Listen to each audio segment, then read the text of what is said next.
Okay, the time is now 3 o'clock. Do we have a quorum?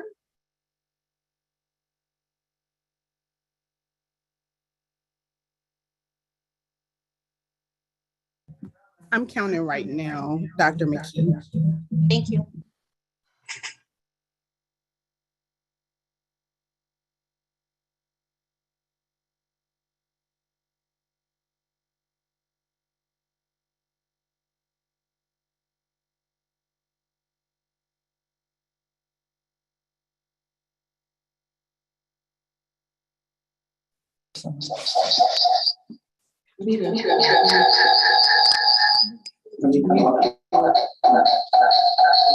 Sorry. Your mic, right? Yeah, I just muted it. I apologize for that.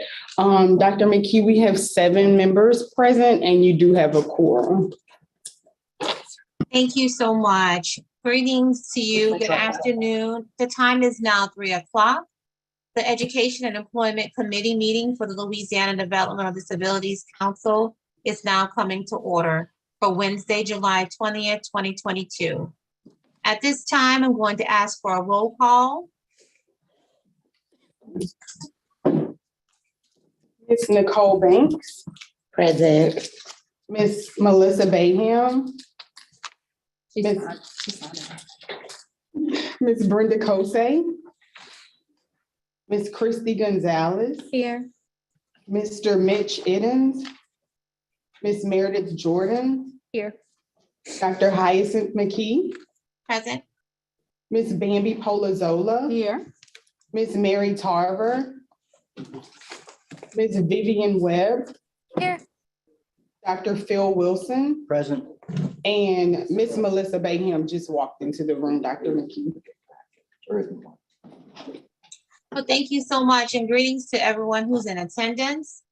This time, I'm going to ask for the staff to read the protocols. Ms. Marilee Andrews, can you read the protocols for the meeting?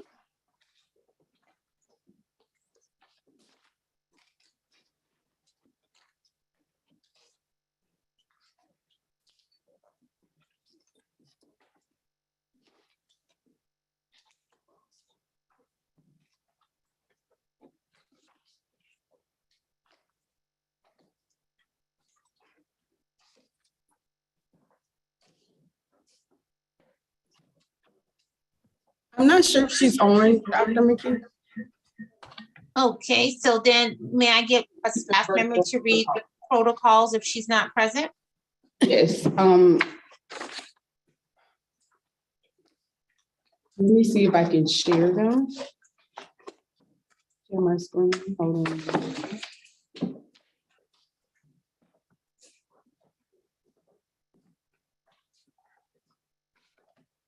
Okay, so council meetings shall be accessible via Zoom and live stream on YouTube. Council and committee members will participate via Zoom and shall be considered present when they display a live feed of their face with their first and last name, have their microphones muted unless called upon by the chairperson, electronically raise their hand to request the chair recognize them to speak. And once recognized to speak by the chair, their microphone will be turned on. And after speaking, the microphone shall be returned to mute. Guests may participate via Zoom and observe meetings live on YouTube, and all public meetings shall be recorded and made available on the council's YouTube channel as deemed appropriate by the chairperson. Public comments submitted during the meeting via any format shall be considered. During a Zoom meeting, guests may electronically raise their hand to request a comment. Upon being recognized to speak by the chair, their microphone should be turned on, and after speaking, the microphone shall be returned to mute.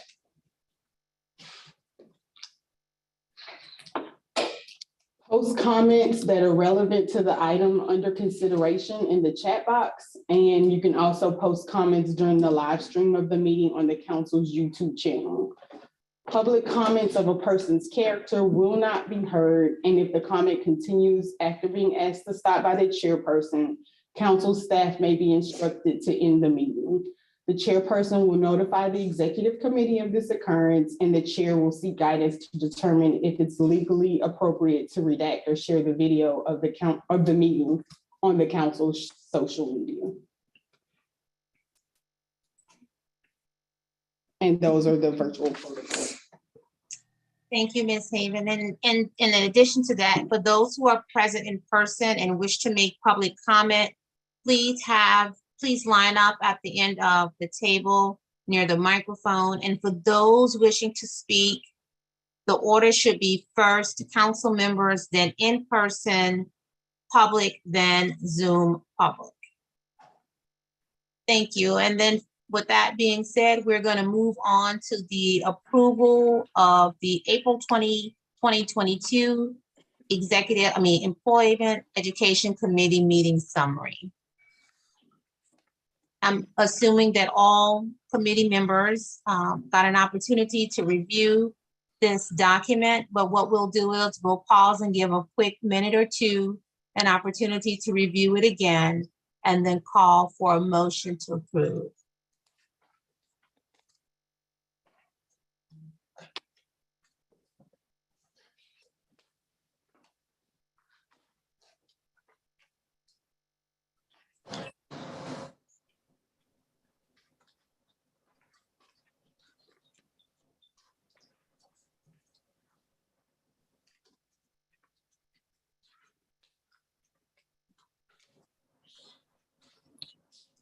This is Mary. I make a motion to approve.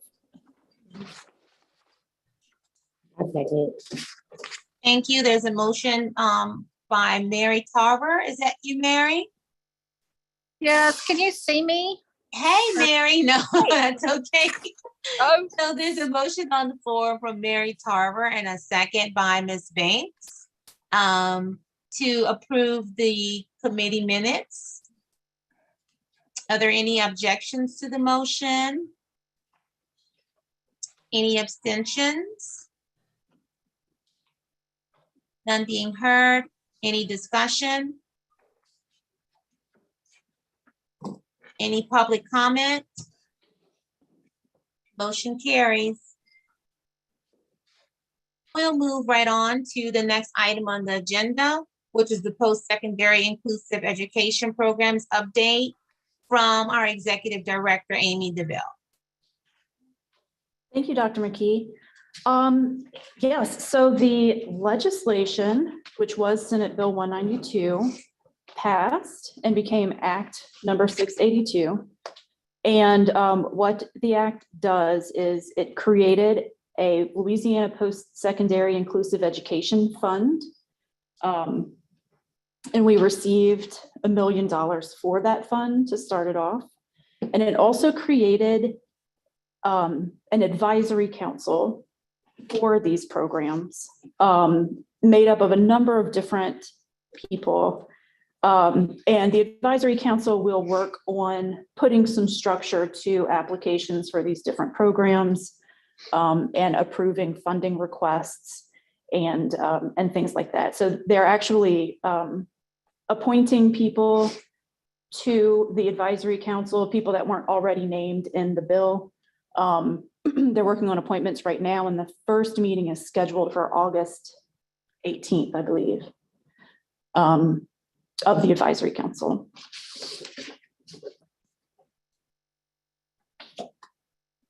And Dr. McKee, if it's okay with you, I'm also giving later in the agenda an update on the progress from the Alliance for this quarter. And so it kind of ties into this. If you wouldn't mind, I could give that now too. Yes, please proceed with giving that now. Thank you. So the Alliance, obviously a lot of their time over the last quarter has been working on that legislation, getting and giving testimony and making sure that it moved through, which they were successful. The other very exciting thing that they have been working on is their ongoing technical assistance. LSUA, so LSU and Alexandria, their special program for the enhancement of resources and opportunities has selected their first cohort of students. And the program will begin in the fall of 22. And they also hired a new director, Miss Brittany Soden. So they are, they're starting very soon with their first ever cohorts. It's very exciting. And they have also been working with Dr. Betty Washington with the Calcasieu Parish School Board and collaborating with McNeese State University and the Technical Community College in Lake Charles. And this initiative, this phase 1 initiative, will begin on both campuses for fall of 22, focusing on 18 to 21-year-old students using IDEA funding. And then phase 2 will be to develop post-secondary inclusive education programs on each campus. So those are some very exciting things happening within the Alliance over the last few months.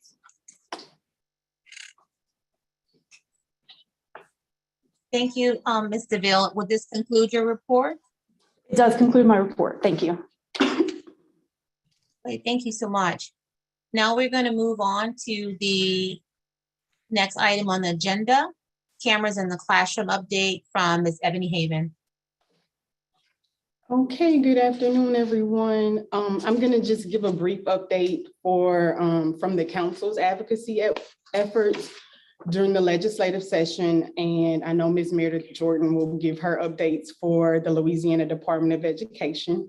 SB 45 of the 2022 legislative session passed, and it was signed by the governor on July 5th. And I want to thank the LaCan leaders and the LaCan members who were there to participate in the bill signing, and of course, our council members who were there with us on July 5th.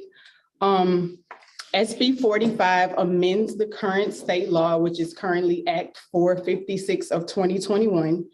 And it states that policies must be adopted by December 31st, 2022, or within 60 days of receipt of funding, whichever comes first. So the exciting news is that we did receive the funding. The $8 million was appropriated for the FY23 budget, which actually started on July 1st. So they created the special education classroom monitoring fund, and the $8 million was appropriated to that fund. Other amendments to the current law are that copies of the adopted policy are to be submitted to the Louisiana Department of Education by January 15th, 2023, or within 10 days of any revisions to their policy. And their policies must include provisions on how a parent or legal guardian can request the cameras be installed in the classrooms. Of course, whenever the council did add this to their agenda last October, they also wanted to see a little bit more monitoring and oversight from the Louisiana Department of Education.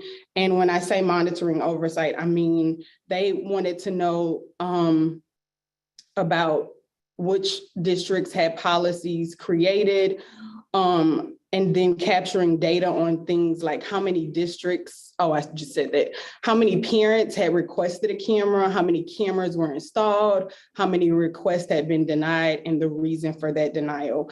However, we don't have that type of oversight, but we do have that the districts have to submit their policies to the Louisiana Department of Education by January 15th. So an LADDC news was shared on June 7th, which highlighted all of the successes for the cameras, as well as all of the successes that the disability community received in the 2022 legislative session. And again, I just want to just say job well done to all of our LaCan leaders, all of our council members, all of our LaCan members who participated in the legislative session, who showed up to committee meetings, who provided testimony, who was there just to support and provide advocacy for this important issue. And I just want to say job well done to them. And also, of course, to Senator Foyle, who was our champion on this bill.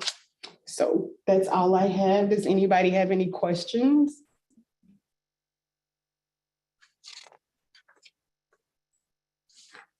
Thank you, Ms. Haven, for your report. And now we're going to move right on to the next item of the agenda, Louisiana Department of Education. I'm sorry, Ms. Sorry? Karada Corley has her hand raised. Oh, I didn't see that. Okay, so I should have asked, were there any public comments on there? So do we have any public comments for Ms. Haven's report? Do we have, is it Ms. Corley that has her hand raised? Yes. Okay, Yes. I'm gonna ask staff to kind of help me do that. Sometimes I can't see it. So, okay, so Ms. Corley, you're recognized. Thank you, Chair of the Education Committee and the Education Employment Committee for allowing me the opportunity to speak. I have several questions in regards to it. $8 million is not a lot of money when you think about it, because the $8 million have to be split between 64 parishes. I'm going to use East Baton Rouge Parish School System as an example, because East Baton Rouge Parish School System has 83 schools. Now, $8 million split, divided between 64 parishes is $250,000. That's $125,000 approximately to be divided, to be given to each of the parishes. But in East Baton Rouge Parish, in itself, there's East Baton Rouge Parish School System, Zachary School System, Central School System, and Baker School System that would all have to split $125,000. So my first question would be, number one, is the DD Council going to advocate for more funding, considering that $8 million is not going to be enough, with me pointing out the situation with just this one parish? But number two, East Baton Rouge Parish School System, it has been reported in the newspaper that they will have a $52 million deficit. $52 million deficit, which means that $8 million for cameras may not end up well. The $8 million divided by the 64 parishes to give them the 125,000, and after they split it with the other 3 school systems that they have, is not going to be anything for them to actually do one camera in a classroom for a child with a disability. So have we actually taken the time out to look at, if we are faced with a situation like this one, where the school system is now in a deficit after receiving all of the COVID and American Rescue Act monies, what will we then be able to do, considering that there is not going to be any money for a camera to go in a classroom of a child with a disability that is in a self-contained class? So I'm asking these questions because I think that is something that that was not considered or thought of when LDOE stated that they were going to just miraculously find some money, and we allowed them to just throw us nibbles and bits, because that's exactly what they did. They gave us scrap money. They could have given us more, and it has been reported in newspaper as well about the federal misappropriations of funds that LDOE has been doing in the millions. So I'm just asking, what will the DD Council do as it relates to asking for more money, and for situations like the one with East Baton Rouge Parish that has more than 4,000 children with disabilities in small number classrooms? But in addition to that, will we ever ask for LDOE to make our individuals with disabilities in the school arena a real true focus? Because right now that is not at the forefront of their mind or on their table. And so that is my questions that I would actually like to ask for this committee to consider. Thank you so much, Madam Chair. Thank you, Ms. Corley, for your public comment. And I think we will hear from Ms. Meredith Jordan shortly. And I believe that there is a topic of cameras in the classroom in her area. So maybe she could also add some credence to some of the concerns that have just been mentioned. And then I think there will be some space for the DD Council to consider public's concerns and circle back and see if I think your question really is safeguards and what are we doing in that. So again, thank you for your public comment. And so now we're gonna turn it over to Ms. Meredith Jordan from Louisiana Department of Education with her updates. Yes, and I hope, Ms. Corley, to answer some of those questions. So I'll start with an update on the department's actions happening right now around the camera legislation. So first, one of our first steps that we're taking, hopefully as soon as August, Bessie, we're working very frantically to, in order to signal the importance of this legislation, the requirements, because we hear feedback around this is there, but maybe some school systems weren't doing it. And while some maybe were waiting for the funding, one of the things that we want to do is take that legislation and codify that into Bessie policy. So we are working to do that and to put that into Bessie policy for the August Bessie, basically signaling again to all of our school systems that, yes, this is the law. And we are also codifying that and taking that and putting that into Bessie policy. We are trying, working as frantically as possible to get that done for August Bessie. To give an update to Ms. Corley's point around the funding, we are also working expeditiously as possible to take that $8 million that was a legislative line item. And there are specific uses for these funds. These are not funds that school systems are going to be able to use for anything else. That money is dedicated, and it is very clear that it is to be used for the purchase of these cameras in self-contained classes and the installation. So in order to get those funds out as expeditiously as possible, y'all, we're working very, very on a tight deadline. What we've got to do is take those funds. Ms. Corley, we have pulled our numbers of students. We have that data in SERB.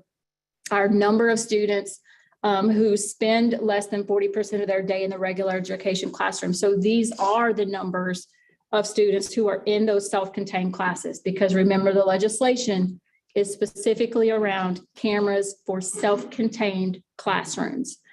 And so the way, Ms. Corley, we're going to take those funds and equitably allocate those to school systems. And it's not our intent, our position that we would deny any school system. So if they run out, we need to, we will have a process in place. If we, for some reason, our estimate is not there, it's not right. And we give an initial allocation that we have a process in place to where, okay, I've used it all, but I have another request. Is there any money remaining?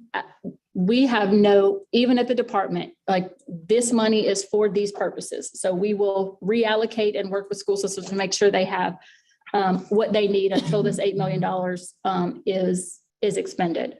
So we'll take those counts and we will, this is the most expeditious way that we can come up with right now, rather than, so typically when we get our federal funds, these are not, but federal funds, we would bring allocations to Bessie. We have an electronic grants process that school systems create a budget, they apply for. We are going to try not to expect a whole lot of steps that is going to make this process very lengthy for school systems and for them to say, you haven't given us the money yet. So we will give them an allocation now. We are going to make them come back. So number one, we know we've got to collect their policy. So we are going to make them do some work in EGMS, provide and upload their policies, sign off some assurances that this is how I'm spending this money. So we're creating that piece of EGMS to collect some documentation, and we are discussing how will we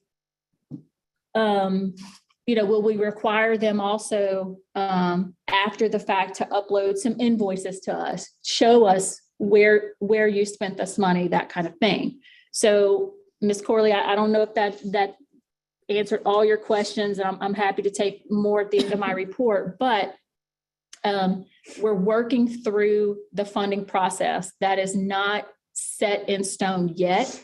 If we do have to bring allocations of this money to Bessie, we are trying to do that for August because we know Bessie won't meet again until October. And again, that timeline keeps getting pushed back. And we want to get this money out as quickly as possible. But Ms. Corley, to your point, also as responsively as possible, and having the school systems to provide some documentation. We know we got to collect our policies. So that's kind of where we're at. I know that's not a whole lot of specifics or hard in stone, but we plan to take policy to Bessie to codify the law. And we are planning to bring those initial allocations based on those student numbers. So for example, if a school system or a charter has no significant disabilities, they may get no money, or we may say, I think that's a discussion we're gonna have with finances. Do we give them some? Because what if they get a student who enrolls? Or will we require them to reach out to us and say, hey, now I have a student, I didn't have an initial allocation. Can you allocate us some? So we're working on that. I know those aren't a lot of hard, fast, this is what we're doing, this is how it's but we're working on a timeline, trying to get a process that makes sense together and a process that will be accountable. So I'll kind of move on and talk about my other updates. Would y'all like for me to answer questions about that hot topic first or move on? Now, I would much rather you move on and then we'll entertain public comment. Certainly. So it's been an extremely busy summer. Our division has been providing a lot of support to school systems this summer. I will give just briefly an update. I know, when I started meeting with you all, I think I'm almost at my year anniversary in this position. I had quite a few vacancies, 7, 8 vacancies. I am down to 3 vacancies. I have 1 coming shortly, so it should be 2 vacancies very shortly. And so that is exciting. It means more support and more focus on improving outcomes for our students with disabilities in the state. This summer, I've worked with, we've presented we had a foundational charter day where we did presentations and did some professional development with some of our new charter leaders around supporting students with disabilities, both compliance as well as best practice, because I can imagine coming in as a new leader or a new organization, a new CMO, there's a lot to kind of take in and learn if that's not your expertise. So we've provided a lot of support there at our foundational charter day.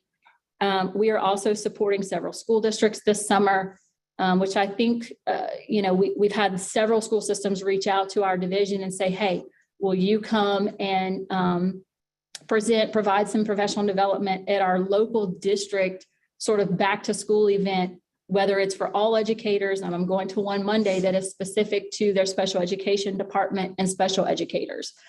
So we've been very excited to do that. It has led to a very busy summer. We also have our early childhood conference that starts this weekend.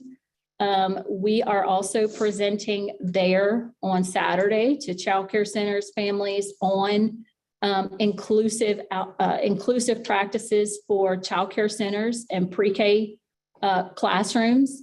What does it mean to have that inclusive setting to where we have students with disabilities enrolling in these child care centers and, they'll say, I don't have the capacity or I'm not staffed to, so how do we make sure you're prepared? How do we kind of help them?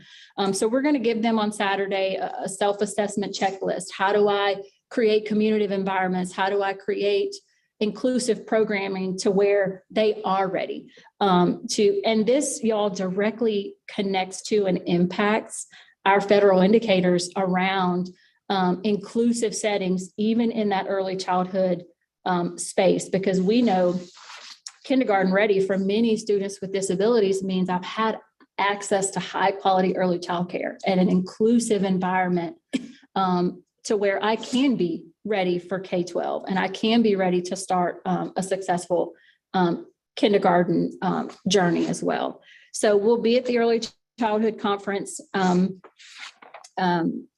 We have several sessions for diverse learners and students with disabilities. Particularly excited about our session is called Make Magic Happen, because I think about those early childcare classrooms that are inclusive and it's just magical when you walk in. And so that was, and we have almost 600, we're doing it 3 or 4 times. And we have upwards of 200 individuals registered for each session. So I am very excited about the number of childcare providers that we are about to reach this weekend. I think it's only a drop in the bucket, but I think it's a really good jumping off point. And my experience is oftentimes that message and that excitement starts to permeate in other places. So we're really excited about that. So very, very busy summer. We did release several new April Dunn Act resources at Teacher Leader Summit that we are going to be making a pivot and a shift this year to support those even more with our school system. So we usually use Teacher Leader each May as kind of a jumping off point. We release new resources there, and then we continue that support. So we created a parent resource there, and we also created a resource aligned to April Dunn Act, an implementation tool for school systems to say, I'm really big on self-assessments. Am I implementing this act to the fullest extent, giving the students the access that they need to this opportunity? So we started that. We'll do lots of sessions around that this year. We are doing a lot of capacity building sessions as well, and working with our Families Helping Families centers on these resources, because we also know that they're out there in our communities helping parents navigate these opportunities. And so helping them to, we've also got to include them in that process and in all of these tools to make sure they understand them as well. They're such a huge part of us helping families. We are going to be releasing from really as an initiative from our department, some foundational. So you all know last year legislation created a requirement for reading training for K-3 educators. Any K-3 educator principal had to go through specific professional development on how to support reading and how to teach reading. You all know what we hear, and especially with a lot of students who struggle to read are students with disabilities. And so we hear a lot that, well, my middle school interventionists, my middle school special education teachers, they need that training too. And so we are going to use some of our SPDG grant funds to fund free access to foundational literacy reading modules for grades 4 through 8. From my division, we are really targeting special educators in those grades, as well as reading interventionists, literacy specialists, anyone who would be providing those reading interventions to students with disabilities in those grades. We want to make sure that they are in this training and really understanding how to support reading struggles. So we have that going on. We'll be releasing those. We already have over 500 educators just this summer that are interested and have said, yes, I want. And we know that once school starts back and teachers kind of get back in and are back in those communication modes, hearing about these opportunities, we're hoping to get thousands of educators signed up to access these free modules. And then lastly, I did want to really thank everyone here, really all of our stakeholders who gave us input on our IDA grant application for our set aside dollars.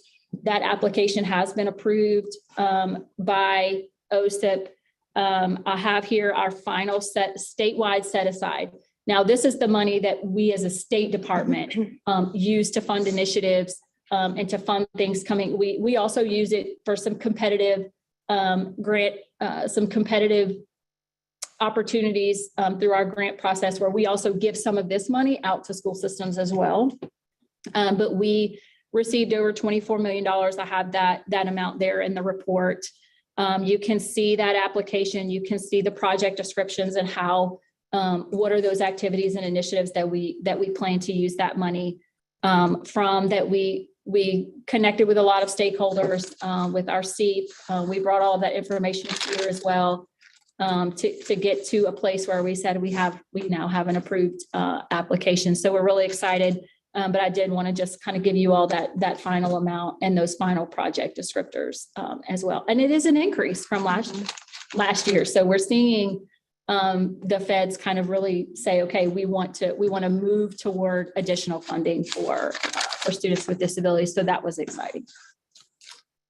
And that concludes. Let me talk really briefly about legislative updates. I know we've talked a lot about the SPED camera one, so I won't go into that. We have started reaching out. Senate Resolution 31 requires the department to start a related services commission. So we're reaching out to the individuals listed in legislation to get those appointed members in place for August 15th.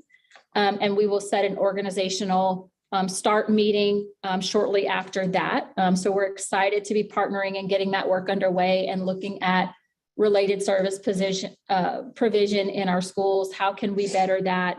What policy can we put forward to improve those services? So we're working on that. We're also working Senate Bill 98. We are working with the Commission for the Deaf and working through part of that legislation was around supporting educational interpreters, which is a need across our state, especially in some rural parishes where they may have one or two. And how do we develop them? Who's supporting them? So we're working with the Commission for the Deaf, following up with that bill to get a plan in place for supporting our educational interpreters, certifying them, recruiting, retaining, professionally developing those individuals that are so very much needed. And also working with our VI coalition, possible updates that align to the Blind Persons Literacy Rights and Education Act, and some of those assessment requirements for vision impairments. And so those are kind of some of the responses that will come out of a very successful legislative session this year. And that concludes my report. Thank you, Ms. Jordan. Do we have any comments or questions from any committee members or council members regarding Ms. Jordan's report? Ms. Christy Gonzalez has her hand raised. Ms. Gonzalez, you're recognized. Yes, hello. I wanted to ask, once the school system applies for the money for the cameras and everything, is there going to be an allotted time once the parent asks for the camera that they're going to be installed? Because I know at times some school systems will prolong the process. I'm not saying all of them will, but we do have some that has to be installed in a timely and allocated fashion. Mm-hmm. I understand completely. So that process, Christy, would depend on that local policy and that chain of approval that could look different for different school systems based on their policy. Okay. So if the policy has no dates or anything when it's turned in, will it be looked at and discussed and maybe sent back to revise, or will they just submit it and that's it? So right now, the legislation says that they submit them to us. Okay. So we would not review their policy. So that would fall on their local governing board. So when local school systems create policy, their local school board essentially and their superintendent, their school board president are the ones who will adopt that local policy. Okay. So it'll be up to the school board. Correct. Okay. Dr. McKee, Charles, have a question. That's not a council member. Any other council members? And then I have a question myself, and then I'll defer to the public. Vice Okay. Chair Banks has her hand raised. Ms. Banks, you're being recognized. Okay, as far as 800 million, 8 million, you said they had 60 days, correct, to like put in policies and to adapt it and to make a solid plan, right? Right. So since we got the funds this month, right? They don't have a lot of time. They have until like September, right? August 29th. I counted the days. Oh, okay, that was my question. What was the date that they have? Done, okay, August 29th. Yes. Now, they still have to January 15th to turn in their policies to the Louisiana Department of Education. But they have to have created them by the 29th. I don't know why they would prolong sending them, but. That's That's like, a big time gap. that's like That's 4 months. months. But, Like- but all of their all of their minutes have to be made public. So if they haven't done it by the 29th, the public can go and look and see if they've done it or not. So that should all be for So- public, even though it's not to the Department of Oh, so it Education. should be on their website. It should be Okay. wherever they publicly post the minutes to Right. their meetings. Okay, Okay. Dr. Wilson has his hand raised. Dr. McKee. Dr. Wilson, you're being recognized. Thank you. I just want a clarification. So does the law require or? So I heard two different things. One is if you have a child, I think the example you used was a child moves into the school district that didn't previously have a kid with, or child with a significant or, severe disability or significant support needs. And then another thought I heard was, or read, that it's really based on self-contained classroom. So it kind of, the question then is, if,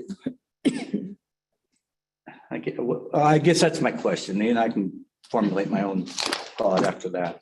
Does somebody know the answer if it's based on an individual child or self-contained classrooms? Yes, so they have to spend less than 40%, and Meredith, please correct me if I'm wrong. They have to spend less than 40% of their time in a regular education classroom. I think the law says, so that's what placement looks like in the IEP. That's how I'm estimating those numbers, is a student spending less than 40% in a regular classroom. I think the legislation reads, you spend 50% or more of your day in a self-contained setting, then a parent could request that a camera be placed in there. Now, it's per child request, but the law also says once, if a school system puts a camera in there, they've got to alert every adult, other student parents, like they've got to make sure that everyone else in that classroom and parents and families know that they're placing that camera in there. Just that they're aware of it. It's not like they Exactly. can say, Right, no, I don't want that, right? right. Okay. So, So you have a self-contained class and you could have 10 kids that go through that classroom all day long. right. And if one of those children who stay in there for 50% or more, when their parents request it, then it's in there for anybody whenever they go in there. But only in that self-contained classroom is what I'm Mhm. hearing. So that does cut the number of cameras down significantly from, if you think For those about most kids with the most Yeah. severe disabilities are probably less than 2% of the overall, population. So yes.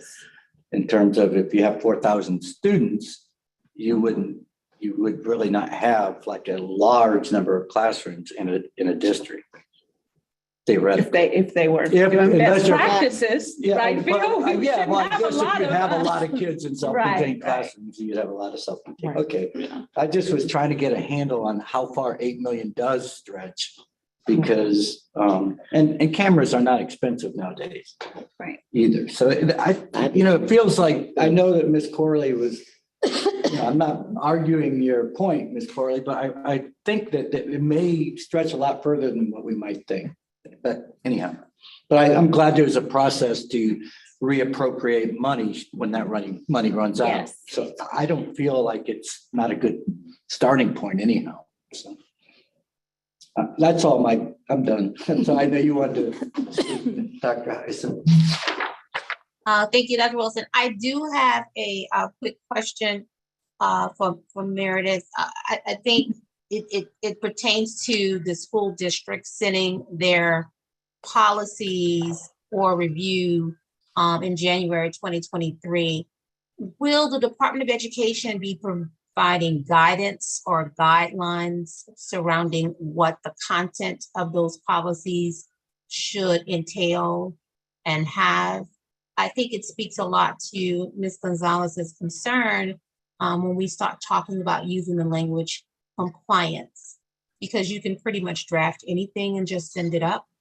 The question is, are there any guidelines or standards surrounding the content that needs to go into these policies that need to be submitted to LDOE for review? And then the second part of that question is that process involving whether or not it will be approved, and then will it be sent back for corrective action, and then will the districts have an opportunity to send it again for review and approval? So really good questions. I'm really glad we're clarifying. So just to clarify, the department will not review, send feedback. I did beginning of last year in response to the initial act that was passed. Discuss, can we provide guidance based on legislation? Our legal team said, no, we have no authority. The legislation gives all the authority to the local school system. So we are literally, and I'm going to try to we're going to collect these way in advance of January. I want them as soon as possible when we send that money out. And we know that a lot of them, I do believe, have gone to their boards and have adopted. They're waiting on the funding. So we're not going to, we wouldn't send them back. We're going to collect them and basically track. And if you haven't sent it to me, then I'm reaching out saying, hey, where's your policy? You're running up on this deadline. So that was a really, really good clarifying question. Just to be clear, the department's not going to review now there is in legislation, Dr. McKee, there are specific points that it tells school systems must be addressed in their policy. It tells them, that the equipment has to record video and audio. It tells them their policy has to address storing that information for 30 days, I believe.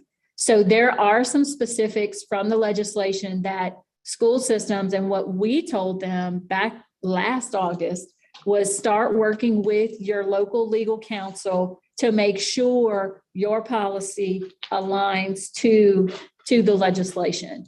So that has been our guidance as far as, drafting and then writing those policies that are in alignment with the law. And it does have some specifics, Dr. McKee, to what you must have in your policy. Okay, thank you. That's what I was hoping to hear. So that it does sound like LDOE is giving some guidance, but it's not mandated that you do. That's what I'm hearing? Correct. We were not able to provide a template even, because it really will, that legislation gives those local authorities, all of the authority on, what does that approval process look like, to Christy's point about the timelines, those types of things will be determined by that local policy and local board.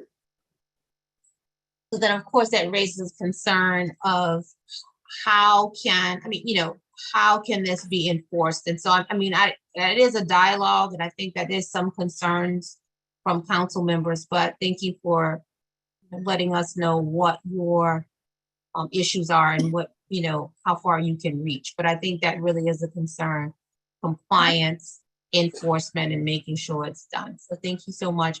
I believe that, do we have any other comments from council members before I defer to the public?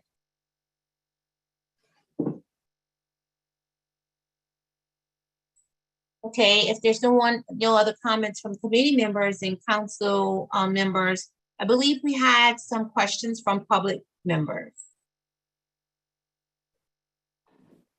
Yes, we have Charles. He have a question. He has his hand raised. You're being recognized. Thank you. Just a few comments if I could. Meredith, one of the things that you said was that y'all hadn't worked out yet how y'all were going to give the money out if a school district did not have any kids or self-contained classrooms at the time.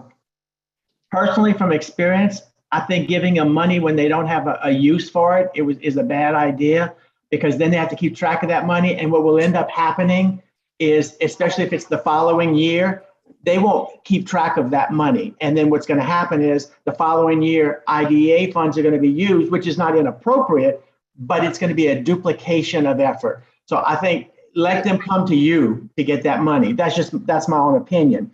The other thing is, I don't know who the lady was that was talking about the timelines and all that stuff. This is going to be one of those things that's going to be like everything was when IDEA was first passed, or 94-142 was first passed.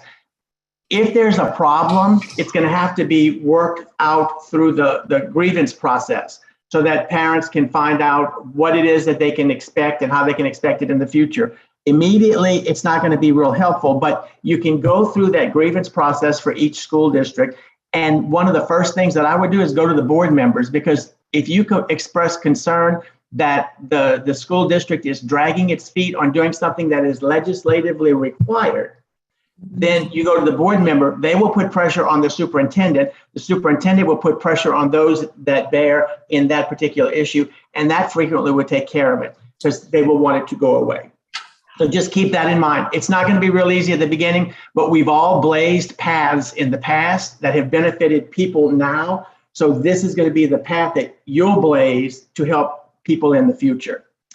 And one other thing, I will be interested to see, Meredith, as we're doing this, if there's a sudden decrease in the number of students who are self-contained. There are way too many students self-contained right now. And so if a school district truly wants to get out of getting a camera, that's the easiest way. Look at the needs of the students and make the IEP match their needs. That may decrease it. It'll be just interesting to find out if that's going to happen. And the very last point, I promise, is most school districts, and by most, I don't know the percentage, but it's probably in excess of 70%, use the same company to create their policies. So if one school district has a problem with a policy, it will probably be recurring in many of them. The only way that it would be different, and Forthright, I think, is the name of the company, I can't quite remember, but the only way it would be different is if a school district looked at it and says, no, we don't want to do it this way, and they might make a little change here and there. But if you read board policies, most of them are identical. So that's going to be something to be on the lookout for. If there's a problem in one, there will be problem in multiples. Okay, and I thank you all for giving me the time. Is there anyone else in the public that wants to comment about this area? Ms. Karanda has her hand raised. Ms. Corley, you're being recognized. Thank you so much, Madam Chair and Madam Vice Chair, for being in attendance. And thank you, Dr. Michelle, for your comments, because they were right on point. The only thing I would say is right now, a lot of the parents of children with disabilities, we're having problems in the school system arena because there is no formal complaint process in a lot of these school systems throughout the state. And I'm sure everyone is aware that our state superintendent always like to say that LDOE does not have the power to mandate and enforce, which is extremely problematic as it relates to our parents of children with disabilities. So like Dr. Michelle stated, yes, a lot of the school systems do use the same company to create their policies, just like the State Department of Education and 90% of the school systems in our state use Hammond, Sears, Atkinson, Geis, Jonas, and Perkins to be their attorney to actually go against our parents. So when we look at these processes, I think one and foremost, and I think Dr. Michelle will agree with me on this, we have a lot of children with disabilities that are wrongly placed in self-contained classes. Their parents get advocates like myself and any attorneys that are available to actually attend those meetings to try to get them placed into regular ed class or allow them the opportunity to mainstream, and they are met with great opposition.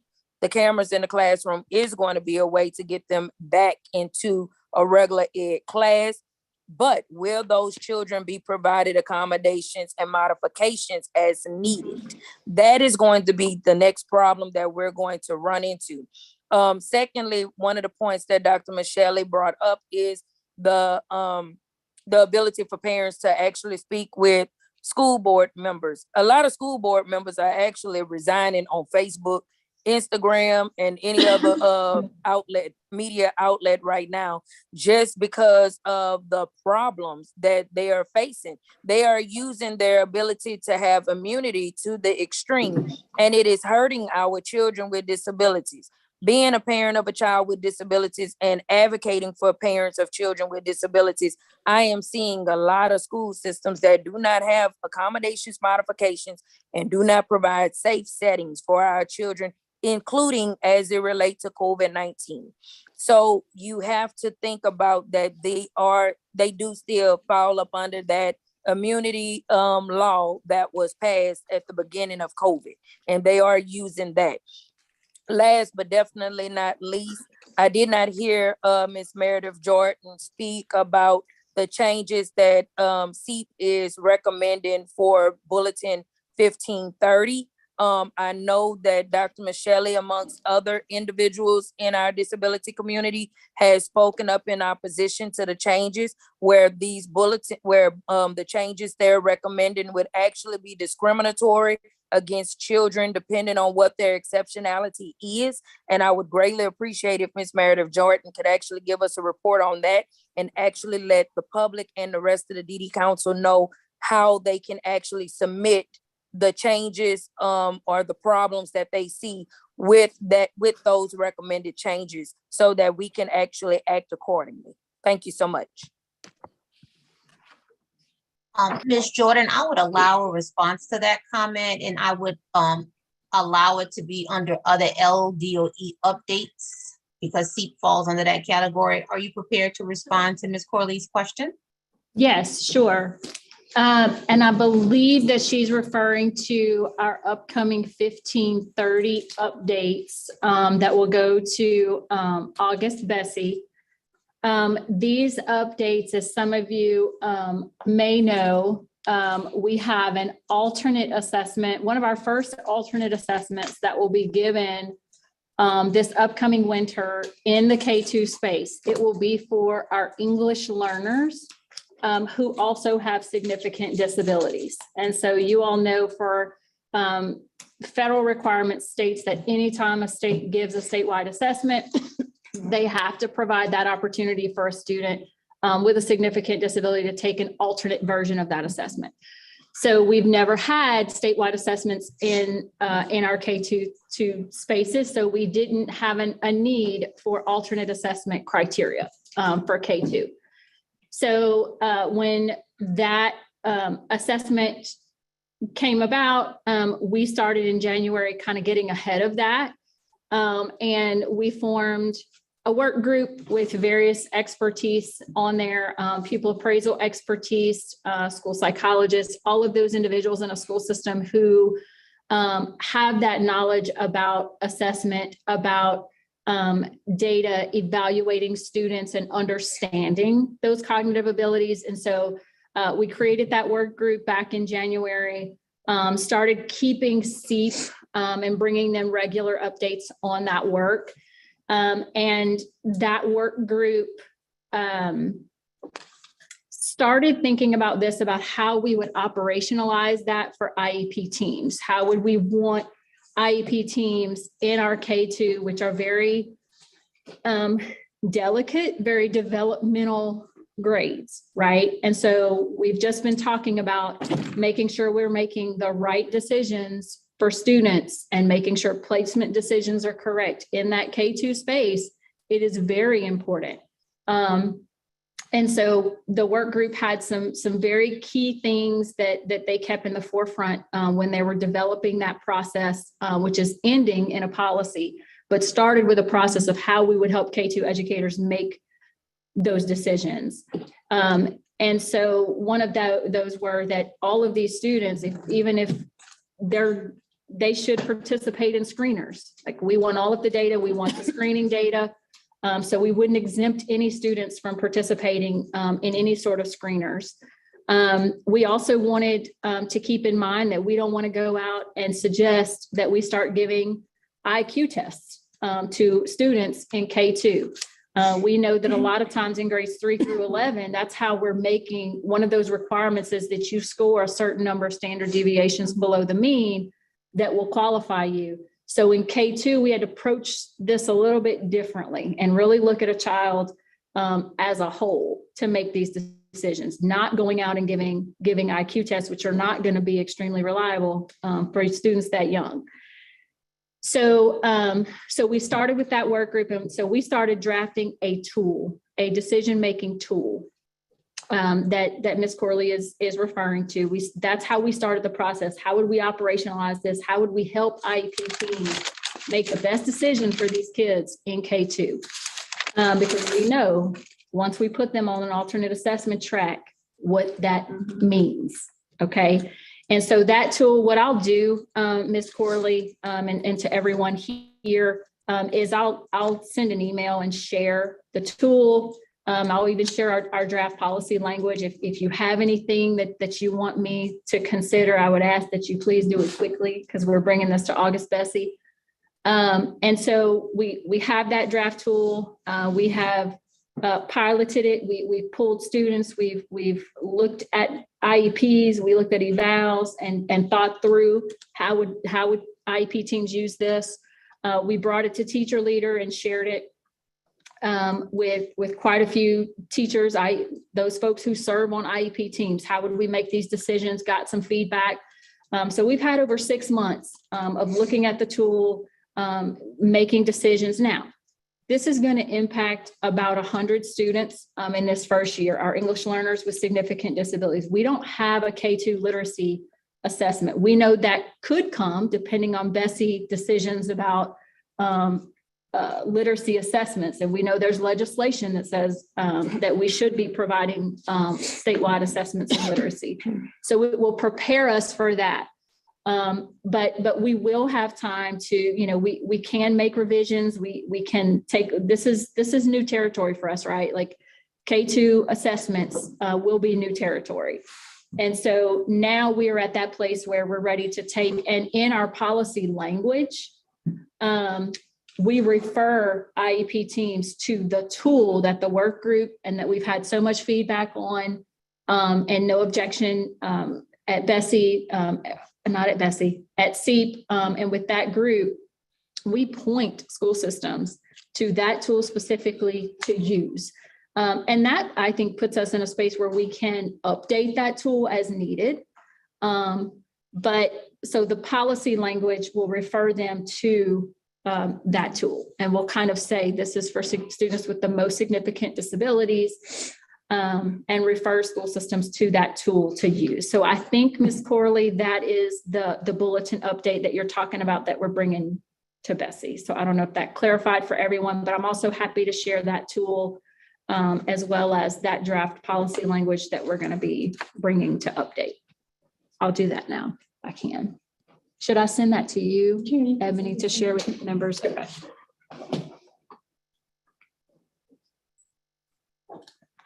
Okay, so we're at the stage now. I don't believe we have any other public comments, but I'm hearing that Ms. Jordan will share that tool, the information about that tool, the policies that's drafted, attached to that tool to Ms. Ebony Haven for us to review, and I'm sure that's going to be in the minutes. I do have a question, just a quick question about the tool Did you say LDOE created the tool or who created the tool? Our work group.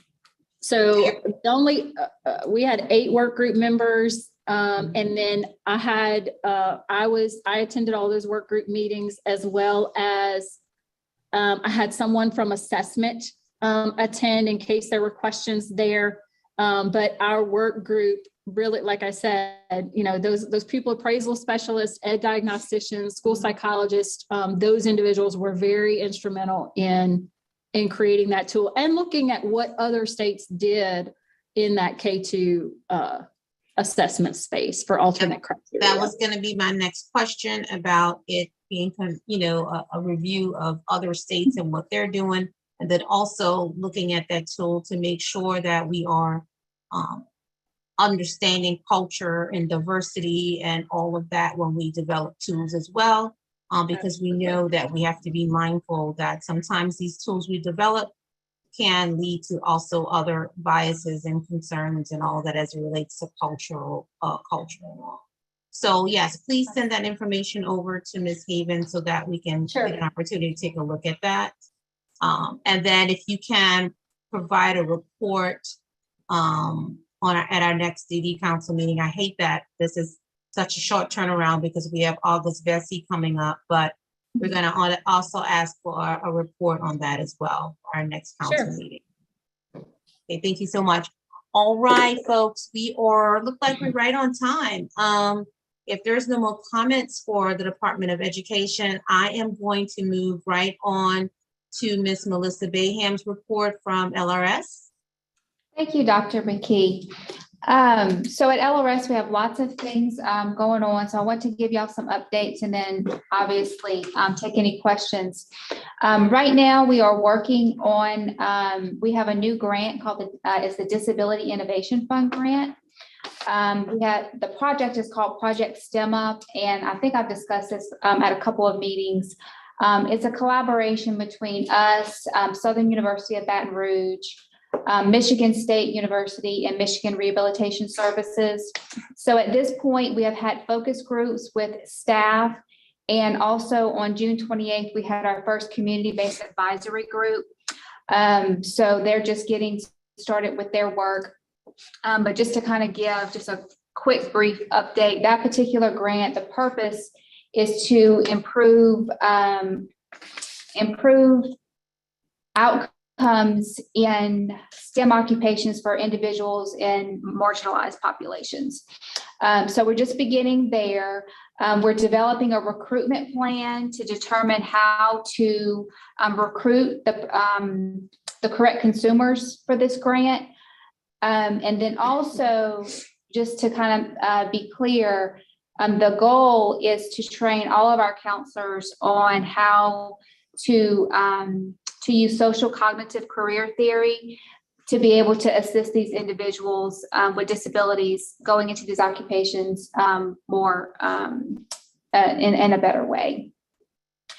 Also, one major priority that we have at LRS right now is rate setting. At this point, we are in the process. We're working with RSA, which is the Rehabilitation Services Administration, which is our federal partner, on getting our rate setting procedures updated and approved by the federal government. And once we're able to do that, which we've gone through a couple of different drafts with them, then we'll be able to do some additional rate setting, as our rates, a lot of our rates haven't been updated in quite some time. Actually, today I've reached out to a consulting group about possibly assisting us with updating our rates. For customized employment, we are still in the process of working with LSU, HSC, and also the University of South Florida. They are training us on our training staff at LSU on customized employment training. And in the fall, we will begin recruiting, or we'll be recruiting vendors for the fall and learning partners to begin the next phase of that training. And last but not least, I'm excited to report that we will, LRS will be in conjunction with Healthy Blue, Healthy Blue will be sponsoring a virtual disability job fair on October the 12th. So we're really excited about that, and I'll have more details about that forthcoming, but it will be on October the 12th. So that concludes my report, Dr. McKee, but be happy to take any questions. Thank you, Ms. Bayham. Are there any questions from committee members or council members for Ms. Bayham's report? I have a question. It's Bambi. Ms. Pozola, recognized. So, Melissa, whenever you say rate setting procedures, can you explain that? Because I think like you change the rates, like you increase rates. This sounds like it's more than just an increase or rates or adjustments of rates. Right. So, and I'm glad you're asking this because I know sometimes people get frustrated, with our rates, but the federal government just doesn't allow us to change rates. Okay. We have to have rate setting procedures that have to be approved by RSA, which we do have rate setting procedures, but we were monitored in 2018. And as part of that monitoring, one of the things that resulted from that is they wanted us to update those. Okay. So we have gone through a couple of iterations with them. And I'm trying to give you an example. I mean, obviously we have to look at rates from other states. We have to have a methodical way of how we determine what our rates are. So we want to get those, make sure we get those approved by RSA before we move forward. But that's definitely on our radar. I think I had discussed with you recently, I only have one fiscal person, which is why I'm trying to identify a consulting group or some type of group to assist with rate setting. Because I mean, we have all kinds of rates. I mean, we have a medical fee schedule because we send people for medical assessments. We have community rehab programs. We have support employment, customized employment, job development and placement. We have a lot of services in LRS. So there's a lot of work to be done, and it's important work. We just have to make sure it's done correctly. And so when you say that so you go through this methodology, so does that mean like if something triggers and something changes, then you have this methodology that then say a year or 2 years, you can adjust your rates because some things have changed and you have this method of making changes? Correct. I believe so. I believe I understand what you're saying. I mean, we can look at our rates at any point, but like I said, we're kind of in the middle of getting it revised from RSA. It's staffing, and then it's also getting the information. Sometimes some of our rates, for example, I was just looking at some information on our dental restoration. We basically use the Medicaid rates. So, but obviously in services like supported employment, that gets a lot more complicated because it's on a milestone system. And when you start looking at other states, they do it 50 different types of ways. So it's looking at the information and then synthesizing it. And then obviously one thing that we try to do is we look at similar states. Like, if I look at Texas, they get like, I can't remember off the top of my head, but maybe $200 and something million a year. We get $29 million a year. So it's we have to make sure that we're comparing ourselves and looking at states that have the same funding as we do. And then to go to your rates, like I know like for me with like Medicaid, you can go and find their fee schedules for stuff. Is that available for LRS services? Yeah, we have a medical fee schedule. Yes, we do. Not your your fee schedule for Voc Rehab services. Right. So any service, like I'll call them the regular, like if for our assessments, it's called the medical fee schedule. That's why I called it that. But that is not going to be something that you encounter on a regular basis. That's like for psychological evaluations, typically assessments that we need to determine eligibility. But all of our services are available on on the website. So if you go to laworks.net and you go to the Louisiana Rehabilitation Services tab, there's an LRS policy and there's LRS procedures, and you can go through every procedure, and our rates are in every in each section. And then the last thing, while I'm still being recognized, I want one thing that I've noticed, and this ties into our post-secondary programs, is that I've had, just in the past week, a couple of parents of students who are in those programs reach out to me saying, hey, does this legislation, will it help pay for tuition? The new legislation that was just passed, which it doesn't. But the families, it seems many of them do not know about vocational rehabilitation services. So what I want to recommend is that perhaps we can get with Dr. Beckers and maybe get something together where a meeting like with the directors of those programs so that they can provide good information to the families to know how to access those services. So like you or someone at the state level to give that type of information, because I think these students can't access like TOPS. So these families are having to pay full tuition and sometimes, so that, I mean, and that's a lot. So, and these students qualify and the programs are really have a good employment outcome. Yeah, I'm So hoping, and I don't know if y'all are aware of this, but we cannot advertise with federal funds. So a lot, they say we're the best kept secret, and we don't mean to be. But we can't advertise. But one thing that I'm kind of excited about the Disability Job Fair is because we receive a sponsorship, it's not government funds. So we may be able to advertise that. So then that maybe will help get the word out about what LRS is through that way. I mean, can the DD network, if we have, I don't know that we post things on our website or send it to our social media and et cetera, et cetera. We have, a good reach. I'm sure DD Council has a great reach. And DRLA probably has a reach too. I mean, if you can funnel that stuff to us, we can, for free, get it out. Right, and the Louisiana Workforce Commission has social media and they will post things for us, but usually when people see the Louisiana Workforce Commission. It's confusing. They're not. I mean, we have targeted audiences. Those are different organizations. So, I mean, even just like a little blurb we'll put in our newsletter so people know to go look. Yeah. When is the job fair about? It's October the 12th.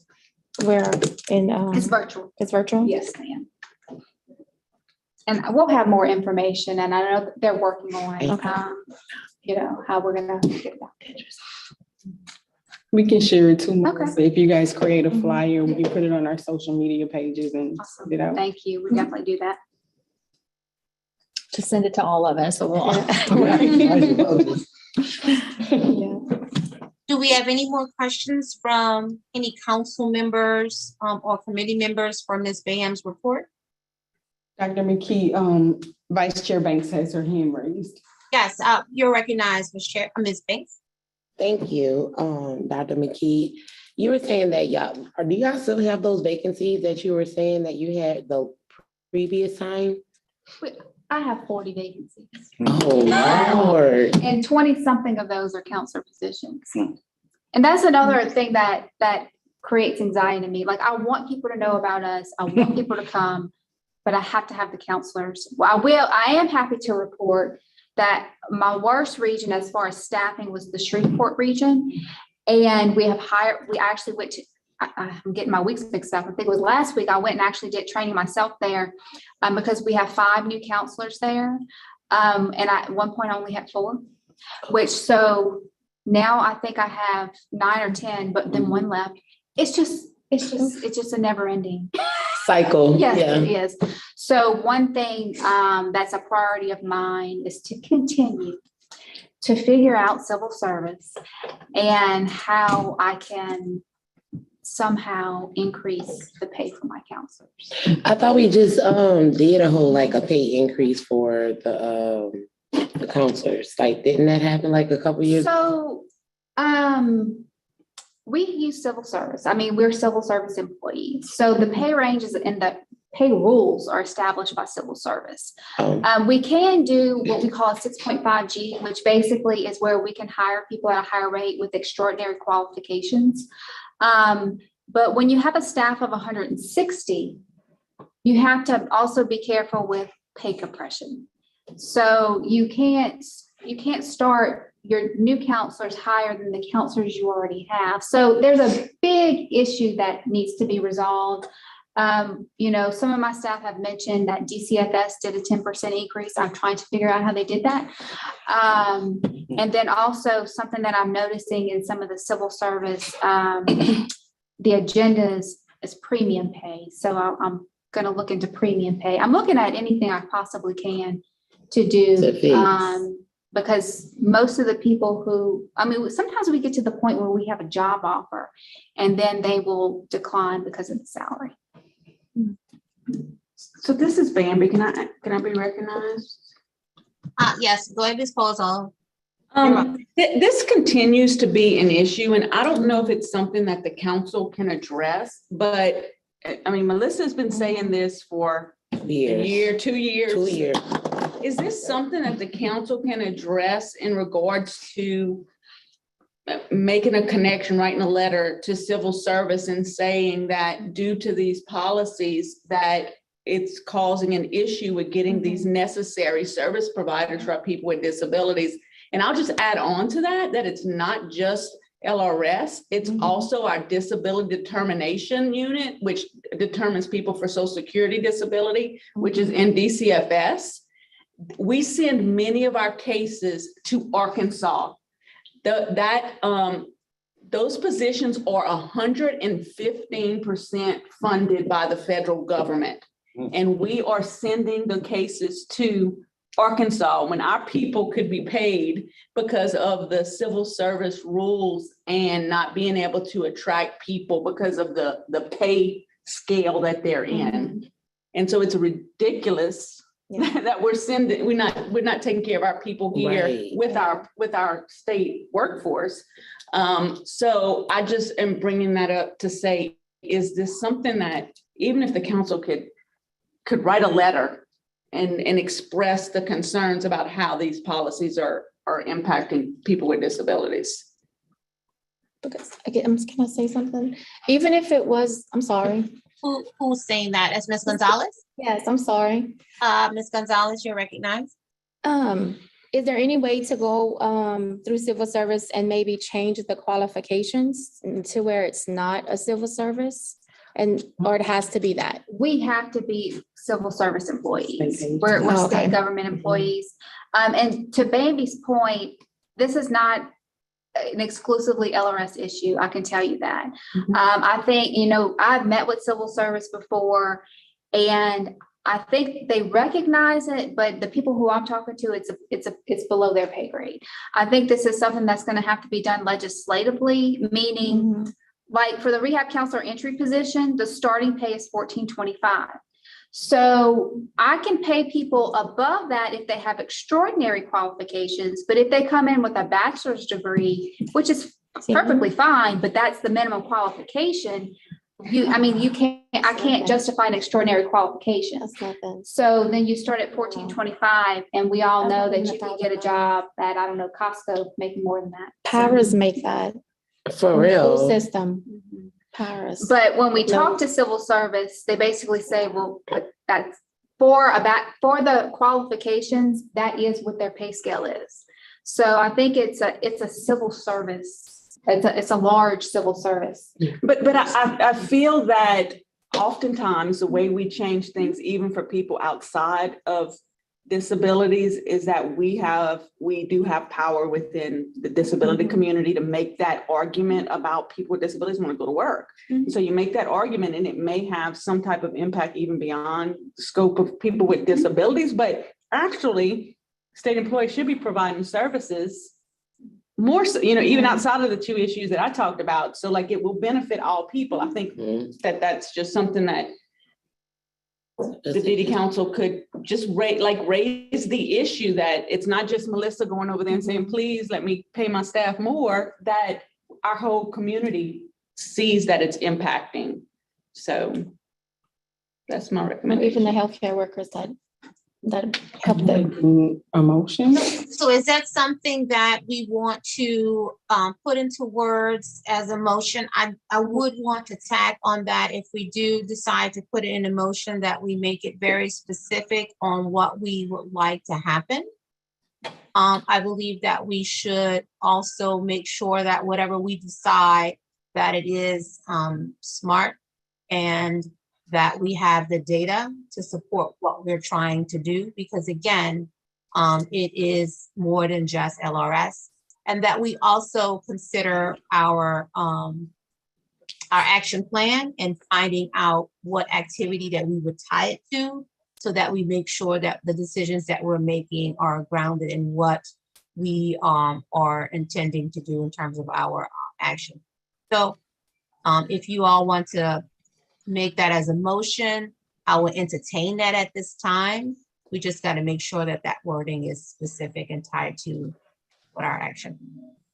Dr. McKee, before a motion is made, I see that Dr. Michelle and maybe others have comments. I would like to, maybe they would have input that would impact the type of motion that, or the language of the motion. Can we hear from them?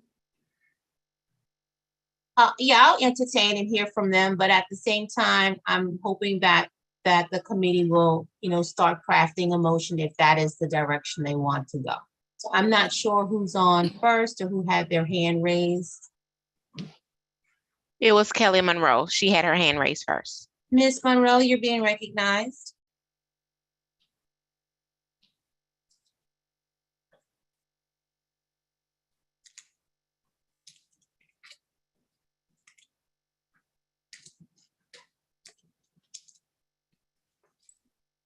And maybe that was an accident, possibly. Sometimes I touch buttons too. So Ms. Monroe, if you're not wanting to be recognized at this time, I will go to the next person whose hand was raised. Hey, All right.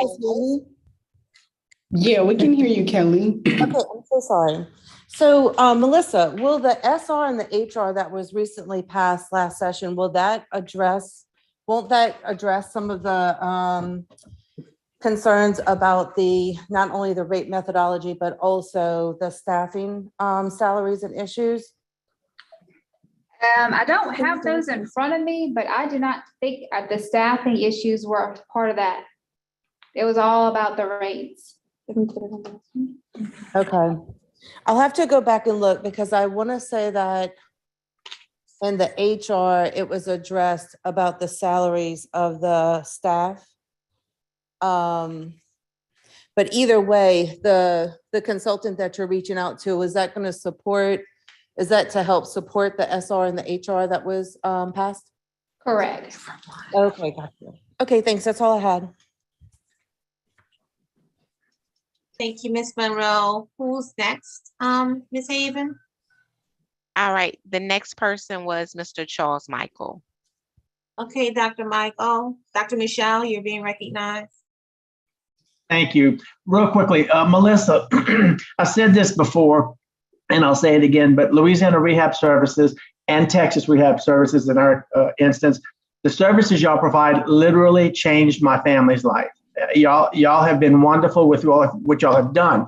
And because I'm such an advocate, it's really exciting for me that in our region, the LRS representative has created a relationship with many of the school systems, and Byland Families Help with Families, LRS, OCDD, we're all there at meetings with parents and students. So while you can't advertise because of the federal dollar limitation, we're able to give that information out word of mouth. And that's for students that are going to college. That's for students that are going to trade school. That's for students that are going to the ARC. That's for students who just want to work after school. So your services are being brought out because of even though you have limited personnel, it is getting out. And I know education is just a small portion of what y'all do, but it is so very important. And the staff that you do have in our region are making it very available as they can be to the residents of our community. So given the fact that y'all are shorthanded, y'all need to be applauded for doing what you're doing with that staff. Thank you very much. Thank you. And I really appreciate those comments. And I would actually like to add, actually the school districts and Department of Education is going to be a major way that we get our name out there because we are required to be in all the school districts now. So, but I do appreciate your thoughts and your words. Any more comments from the public at this time? We have one comment in the chat from Susan Rain. FHS centers will post information in newsletters and send out mass emails and etc. You just have to send us the info. Thank you. Okay, it sounds like that concludes the public comments, and absolutely, Ms. Bayham, you know, your counselors are out there doing a lot of the work. Thank you, Dr. Michelle, for giving, we call that kudos. And that's what's happening in your region, and I can say that that's happening in some of the areas of what I know, but there are many regions still in this state, unfortunately, that are not due to any issues, concerns with LRS per se, because I do see a lot of that on the boots, on the ground, boots kind of working with LRS. I am concerned that every time we do engage in a dialogue and we talk about transition services, we still are not talking about having that bridge from students that are graduating from high school and going off to post-secondary opportunities. Now, the DD Council has done a lot of work with stakeholders in terms of passing this LAPI initiative, and has done a lot of work, but we still have yet to hear a full report from the bridge, the liaison between the Department of Education and LRS as it relates to what happens to our students when they get to that transition age. That age. All I'm hearing pretty much from parents is that they're getting a flyer or they're saying, oh, just call LRS. And I'm not pointing any fingers. It's just that we do come across this every time we meet. And so again, I want to press upon encouraging developing a liaison, a formalized liaison, a process or something that our scholars, our students could have that would ensure that they do have access to these post-secondary opportunities, particularly when it comes to transition and planning during that IEP process. And again, this is a constant conversation. And so I would like to know what the status is on that bridge, that liaison, and what's happening between the Department of Education and its alignment with LRS. So I was taking some notes, Dr. McKee. I certainly can do that. And I will say, although things are definitely not perfect and where they need to be, they have improved. Actually, at our budget meeting today, I found out that actually at this time this year compared to last year, our pre-employment transition services is up over 200%, our expenditures, which means we're headed in the right direction. But we don't have all school districts on board, but we are headed in the right direction. I do have staff dedicated to pre-employment transition services. So we are, but I will try to work on getting some numbers or some kind of specific information for you for the next report. So Ms. Bayham, no, it's really not on the end of LRS, and I want to be very candid and have a candid conversation and echo what Dr. Michelle is saying. I have seen a lot of work on LRS's end as far as improving with the preempt services. I do see that. I see that. I have parents telling me it's more on the end of the Department of Education and what their plans are to make that connection at liaison. I have seen the work of LRS, and I'm very concerned that I'm still getting emails and concerns from parents about what happens what happens to their child when that child gets to that transition age, and why there isn't like this clear liaison and linking to LRS. I do see LRS reaching down. I'm not using down, it's a metaphor way, but I see LRS reaching down. What I don't see is education systems, school systems reaching up to make that connection to LRS in a way in which our parents are informed. And so I'm asking again at another meeting to develop a way, to devise a way that there is a liaison, there's a bridge for our kids when they get to that age, when they're trying to decide what's best for their future. I'm still not seeing that, and I'm asking that both agencies work together and make this happen as a reality. With that being said, I believe we were talking about creating a motion to what Ms. Polozola was saying about us writing a letter and showing strong support about addressing the issues of salary and wages for our counselors, because this is another issue that keeps coming up, that we're unable to fill those positions for our people. So are we at this time available and ready to put forth a motion? I can try. So my motion would be that the council write a letter to civil service expressing the concerns in regards to, let's see. I would say the starting pay. Starting pay, is it just starting pay? I think that would be the easiest thing for them to address. Okay, but wouldn't create the compression you talked about? If they increase the starting pay, I think that they would have to let us do some type of, Increase the range? I would hope so. Okay. I'll put it in there. And maybe, Yeah. yeah. Just in case. Yeah, I would put it. Starting pay and range, Mhm. for LRS staff. Is this just counselors or is I it mean, everybody? obviously, my counselor position is my most critical position, and so that's the one that we have the most positions in this issue with. And disability determination staff, because I think that ties into people's eligibility. If they Yeah. can't get, it could, so. Disability Determination. determination staff. That's with DCFS. That's DCFS. And I have the contact person that could give you guys, Ebony, with DDS, that could give all the information you need to, Okay, right? thank you. Yeah, thank you so much, Ms. Palazola, for that, because I think if we go like we usually do with some strong data points, I think that the letter would have some weight to it and drive home. And we're saying LRS, we're saying disability determinations, but there may be other civil servants positions that we're not aware of right now. So maybe, and I can't help you create the motion because I say the chair can't do that, but just consider making it in such a way that it will encompass what any positions that are interacting with people with disabilities, right? Or engaging in service delivery for people with disabilities. So that we're just not constrained to those two positions. Yeah, I mean, I hear what you're saying, totally agree. I would just say, I don't know how you would have data on the other positions. And then, if you make it too broad, then it might make it more difficult to get a really concrete response. Now, I mean, like considering other positions that it doesn't, I can't help you word the motion. Is that a rule? Yes. Yes. I can't help you word the motion. I'm sorry. I'll stay out of it.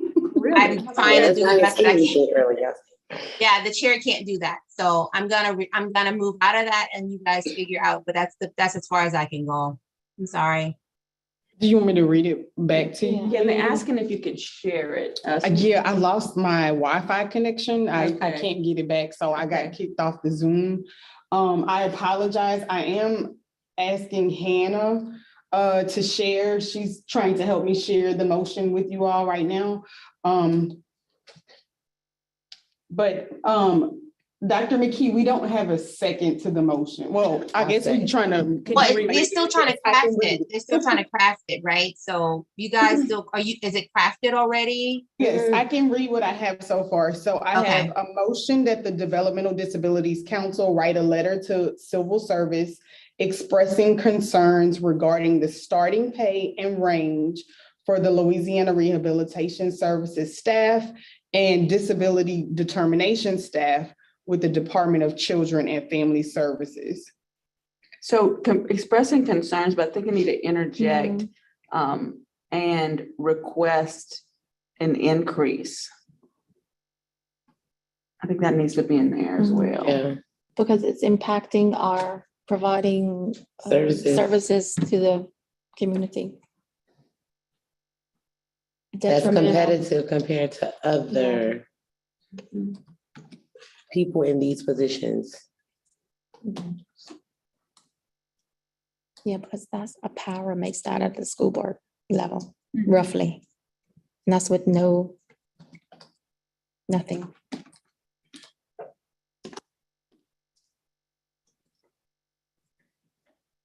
Okay, so I'll read it. I added that at the end. I don't know. Okay. Okay, so I'll read it one more time. Motion that the Developmental Disabilities Council write a letter to civil service expressing concerns regarding the starting pay and range for the Louisiana Rehabilitation Services staff and disability determination staff with the Department of Children and Family Services and request an increase in the starting pay and range. Mhm. That's fine. Do we have to say why we're asking for that? Yes. To make it They can put that in the Yeah. letter. Right, yeah. 'Cause then they So gonna there's a ask- motion, on the floor made by He's sharing it. Ms. Bambi Palazzolo. Is that your motion, Bambi? Yes, ma'am. All right, so there's a motion on the floor. We are entertaining a second at this time. I'll second. Sounds like Dr. Wilson, is that a second from you? Yes, ma'am. Okay, any objections to the motion? I don't have an objection, but I have a question. Vice Chair Banks has a question, Dr. McKee. Okay, Ms. Banks, you're being recognized. Okay, thank you. I know that we said we're asking for it to be increased, for the pay to be increased, correct? But as we know, and sitting on this council, we know that when we're not specific, it gets kicked back and then we got to start all over and ask for something else again. So can we at least put in there that it's competitive in regards to other positions, you know, around, not around the state but around the rest of the United States, you know, as far as the counselor position, so that we are in a right, you know, raising it in the correct way, right? Comparison to everybody else. The only thing, and I haven't looked at the rates of the other states, what they're paying, but I can tell you this has been addressed nationally with vocational rehabilitation. So I don't know how you would craft it to say with the labor market right now, because if you look at other states, they're having some of the same problems, if that Okay. makes sense. So just to increase, okay, I just wanted to, you know, because I know they try to get very, Because I Specific. did look at some other states and like I know they looked at Mississippi. I think they're the only state worse than us. Like, you know. That's the one they looked at. Great. it's all in the South. Okay. Well, I have no objections. I yield the floor. So where we were at a motion made by Ms. Polazola, second by Dr. Wilson. We were at any objections.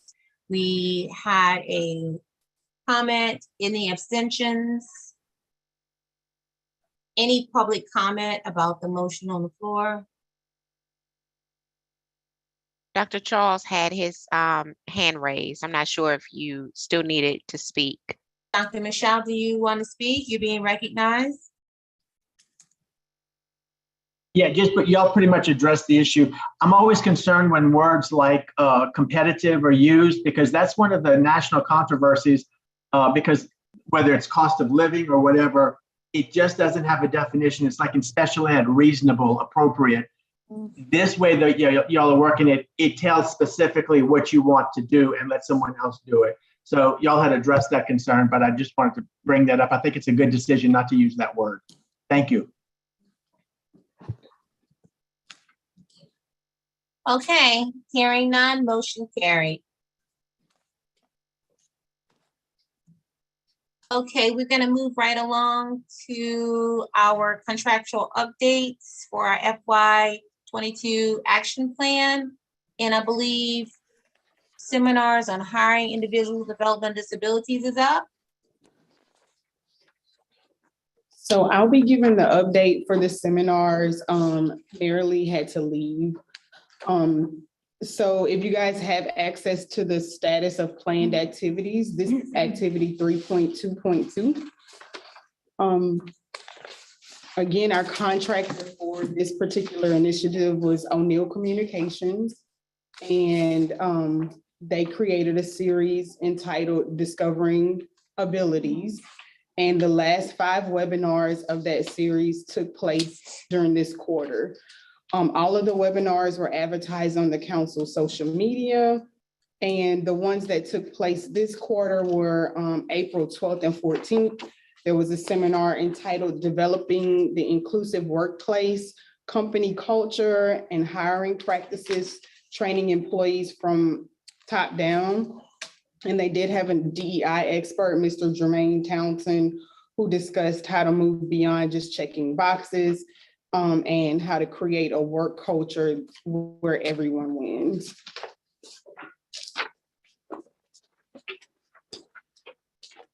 Also on April 26th and 28th, there was a series called Building a Good Recruitment Plan, Building Partnerships, SWOT Recruiting and Messaging.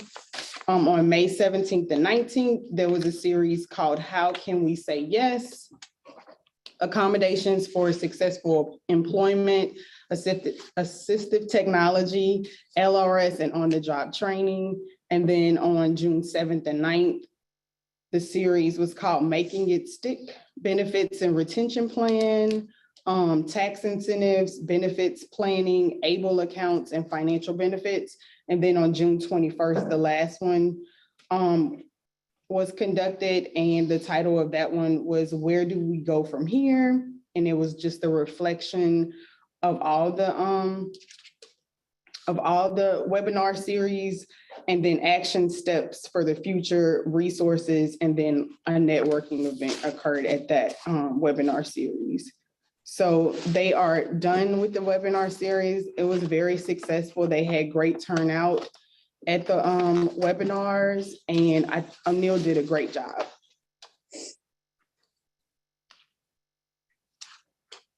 Are there any questions? Are there any questions from the committee or either council members regarding this report? I do want to say, Ms. Haven, I got an opportunity to attend the last seminar, and it was really good. Like it was, I missed some of the beginning, some of the earlier seminars because I was on medical leave, but I will say that I was impressed on the work that was done. And so again, thanks for your report. Does anyone else have any other comments or questions about the report? All right, I believe that Ms. DeVille did give the report on LaPi. And so we're gonna go ahead and just move right on to customized employment training for Ms. Kelly Monroe. She's still on the call.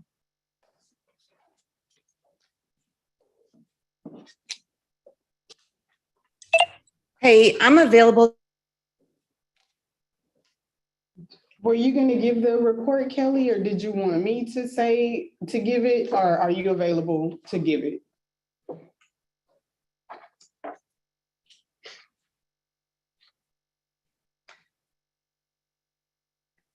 Are you available, Ms. Monroe, to give the report? Hey, Ebony was supposed to give the report, and I'll be available for questions, but I'm driving. She can and give I it. don't have it with me. No, she can go ahead and give it. Go ahead. Okay, but I am available for any questions you may have. Okay, great. Okay. Okay, so as was stated at the last council meeting, they were having issues getting learning partners for the people that were in the program to complete. So the council decided to just do the gateway training on Discovery. So right now there are 6 half-day gateway trainings on Discovery, and they're all scheduled this month in July. July 19th through the 22nd, and then the 25th and 26th. And those will be held via Zoom. Registration went out and they have 35 people registered so far. They were only supposed to accept the first 25, so they've now closed registration. They had a great turnout, so they've closed it. And after this training, they will reach out to those who attended and completed the training to attend the next gateway training to maximize the number of people that are ARCE certified. And I'll just say it's a certificate of achievement in employment services. That's the certification that they'll receive. So that's the update for now. If anybody has any questions, I know Kelly's on to answer any questions.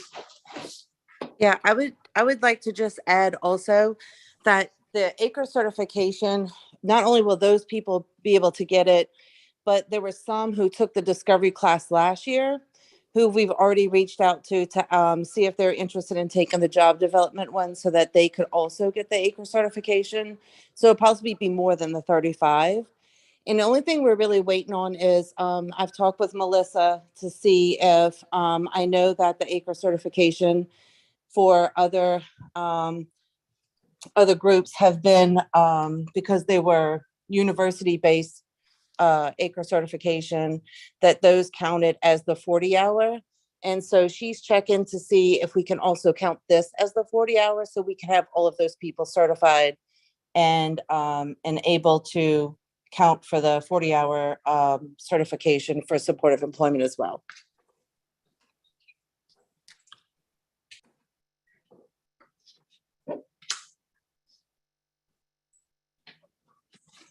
Okay, are there any other questions from the council members or committee members on Ms. Monroe or Ms. Haven's report on customized employment training?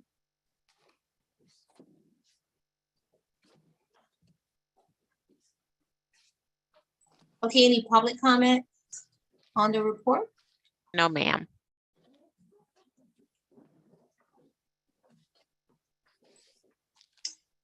Okay, well, it seems as though if we don't have any other comments, we will end the reports at this time. So now we're moving on to any announcements and adjournment. Do we have any announcements from any council members, committee members at this time? Or any staff, any announcements from staff at this time? The only announcement I have is the council meeting on tomorrow at 8:30.